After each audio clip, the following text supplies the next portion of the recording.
नमस्कार, मैं हूं निकिता रघुवंशी और स्वागत है आपका एमपी न्यूज के इस खास कार्यक्रम में, जिसमें आज हम आपको बताने जा रहे हैं कि मध्य प्रदेश की सियासत में योजनाओं का बोलबाला काफी दिखाई पड़ रहा है और इसी के जरिए सत्ता का रास्ता तय किए जाने की तैयारी भी की जा रही है। और इन सब में सबसे आगे जो नजर आ रहे हैं वो है मध्य प्रदेश के मुख्यमंत्री शिवराज सिंह चौहान। उन्होंने इस बार मन बना लिया है कि योजनाओं के जरिए ही सत्ता पर काबिज एक बार फिर से हुआ जाए। तो उनकी क्या प्लानिंग है, उनके दिमाग में क्या चल रहा है, जानते हैं हमारे सहयोगी सुनील से। सुनील, बताएं कि सीएम की प्लानिंग क्या चल रही है।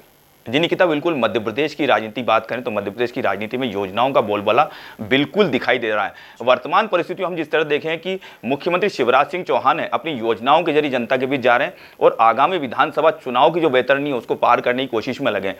इस तरह से हम देखें वर्तमान परिस्थितियों की, तो वर्तमान परिस्थितियों में मुख्यमंत्री शिवराज सिंह चौहान अपनी जो सबसे महत्वपूर्ण योजना है लाडली बहना योजना, उसको लेकर जनता के बीच जा रहे हैं और अपनी जो बहनें हैं उसको वादा कर रहे हैं कि आगामी जो 10 जून है उसके बाद हर महीने उनके खाते में 1000 रुपये आएंगे। तो इसी तरह से मुख्यमंत्री शिवराज सिंह चौहान अपनी जो पिछली योजना है लाडली लक्ष्मी योजना और मुख्यमंत्री कन्यादान योजना, इन योजनाओं के साथ भी जनता के बीच जा रहे हैं और वोट मांगने की और बीजेपी के पक्ष में आगामी विधानसभा चुनाव में मतदान करने की पूरी प्लानिंग बनाए हुए हैं। तो इसको लेकर हम कह सकते हैं कि मुख्यमंत्री शिवराज सिंह चौहान जो महिला वर्ग जो आधी आबादी है उस पर फोकस बनाए हुए हैं। इसी तरह एक महत्वपूर्ण उनकी योजना है तीर्थ दर्शन योजना। तो तीर्थ दर्शन योजना को अब उन्होंने हवाई जहाज के जरिए पहुंचाना शुरू कर दिया है। और हमने पिछले दिनों देखा कि भोपाल में जिस तरह से भोपाल से प्रयागराज के लिए जो बुजुर्ग हैं वो गए थे और इंदौर से आज ही के दिन शिरडी के लिए बुजुर्ग हैं वह रवाना हुए हैं। तो इस तरह से हम देख सकते हैं कि मुख्यमंत्री शिवराज सिंह चौहान अपनी योजनाओं के जरिए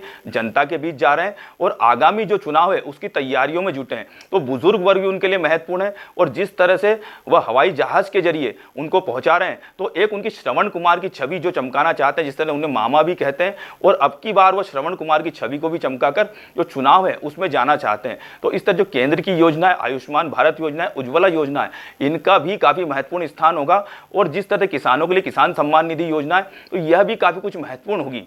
बात करें किसानों की योजना की तो उन्हें 10,000 रुपये दिए जाते हैं, तो वो काफ़ी महत्वपूर्ण होते हैं। उनकी जो आर्थिक आय है उनमें उन्नति होती है। तो मुख्यमंत्री शिवराज सिंह चौहान का उस वर्ग पर पूरा फोकस है जो कि योजनाओं के जरिए वोट डालता है। बात करें मध्य प्रदेश की, यहाँ 30% के आसपास गरीब वर्ग के लोग रहते हैं जो निम्न आय के अंतर्गत आते हैं। तो उन पर मुख्यमंत्री शिवराज सिंह चौहान का विशेष रूप से फोकस है और इसी के आधार पर वो योजनाओं के जरिए इन वोटर्स को साधने में जुटे हैं और आगामी जो चुनाव है उनकी तैयारियों में पूरी तरह से लगे हुए हैं। जी, अब जैसा कि आपने बताया कि शिवराज सिंह चौहान योजनाओं के जरिए ही जो है जनता के बीच जा रहे हैं और वोट कमाने की जो है उनकी जो पहल इसमें योजनाओं के जरिए ही की जा रही है। तो पूर्व मुख्यमंत्री कमलनाथ और दिग्विजय सिंह भी चुप नहीं बैठे हैं। उनके द्वारा भी कहीं ना कहीं जो है, जैसे कि कांग्रेस द्वारा भी महिला सम्मान योजना की जो है घोषणा कर दी गई है और इस योजना के आधार पर उन्होंने कह दिया कि आगे हमारी सरकार बनती है तो महिलाओं को जो है इसके आधार पर जो है आर्थिक सहायता दी जाएगी। तो इसमें कांग्रेस की और दिग्विजय सिंह और कमलनाथ की क्या प्लानिंग है? सीएम शिवराज सिंह चौहान की योजना के जवाब में क्या प्लानिंग है वो हमें बताएं सुनील। जी बिल्कुल, पिछले समय हमने कुछ दिन पहले देखा कि कांग्रेस ने नारी सम्मान योजना लागू की थी। इसके आधार पर उन्होंने वादा किया था पूर्व में कि अगर कांग्रेस की सरकार आती है तो वह इस योजना के जरिए हर महीने महिलाओं को 1500 रुपये देंगे। इसी तरह से जो गैस सिलेंडर के दाम लगातार बढ़ते जा रहे हैं तो हर महीने 500 रुपये में गैस सिलेंडर देंगे। तो इनका भी फोकस योजनाओं के जरिए उस निम्न आय वर्ग पर है जो कि वोटिंग परसेंटेज जिनका हमेशा ज़्यादा होता है। हमने देखा है जो उच्च वर्ग है उस एरिया का वोटिंग परसेंटेज काफ़ी कम होता है। तो इस तरह से जो कमलनाथ और दिग्विजय सिंह है यह भी लगातार फोकस बनाए हुए हैं और मुख्यमंत्री शिवराज सिंह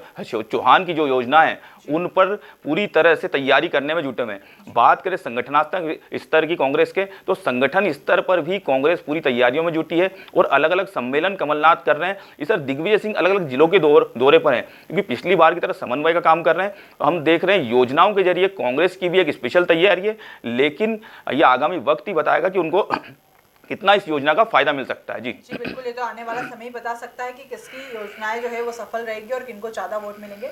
वहीं एक बात मैं ये कहना चाहूंगी सुनील कि ऐसा क्या हुआ है मध्य प्रदेश में कि योजनाओं के जरिए ही वोटर्स को लुभाने का प्रयास किए जा रहे हैं? क्या जो परंपरागत जो विचारधारा के आधार पर जो राजनीति की जाती है वो मध्य प्रदेश में कहीं कम दिखाई पड़ रही है या फीकी नजर आ रही है, जो योजनाओं के जरिए वोटर्स को लुभाने की राजनीति की जा रही है? बताएं सुनील जी। निकिता, बिल्कुल हमने देखा जिस तरह से लगातार जो वोटर्स हैं उनका शिक्षा का स्तर भी बढ़ा है। पहले केडर बेस कहा जाता था कि कोई जो वोटर्स है वो वहीं पर वोट देगा, लेकिन आज की जो आपाधापी का जो दौर है उसमें व्यक्ति योजनाओं को देखता है और पार्टी की स्ट्रेटजी को देखता है कि वह उनके लिए क्या सोचती है। बात करें वर्तमान परिस्थितियों की, जिस तरह हमने कांग्रेस को देखा कि गैस सिलेंडर के भाव बढ़ रहे हैं तो उन्होंने अपनी योजना के जरिए 500 रुपये में गैस सिलेंडर देने की बात कही।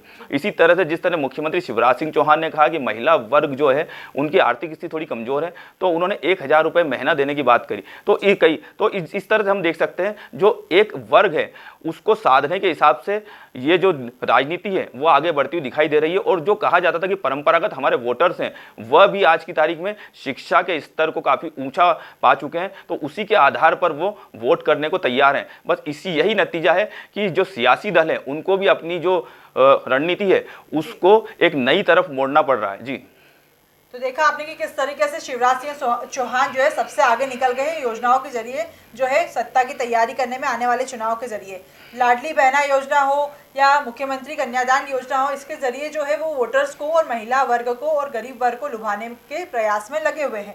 वहीं उनके जवाब में कांग्रेस ने भी जो है महिला नारी सम्मान योजना और 500 रुपये में सिलेंडर देने ऐसी योजनाओं की जो है ऐलान कर दिया, और ऐलान कर दिया कि अगर उनकी पार्टी इस बार सत्ता में आती है और चुनाव जीतती है तो वो ये सब जो है लाभ जो है इस वर्ग के लोगों को देंगे। तो ये सब चीज़ें, ये सारे वादे पूरे होते हैं कि नहीं, आने वाले समय में ही हमें जानने को मिलेगा। लेकिन आप ऐसी ही अपडेट्स और राजनीतिक सभी मुद्दों पर जानकारी के लिए जुड़े रहिए और देखते रहिए एमपी न्यूज। एमपी की नब्ज, एमपी का हाल, मध्य प्रदेश की हर खबर एमपी न्यूज टीवी के साथ। लगातार खबरों के लिए सब्सक्राइब करें हमारा YouTube channel MP news TV. Latest updates के लिए बेल आइकन दबाना जरा भी न भूलें।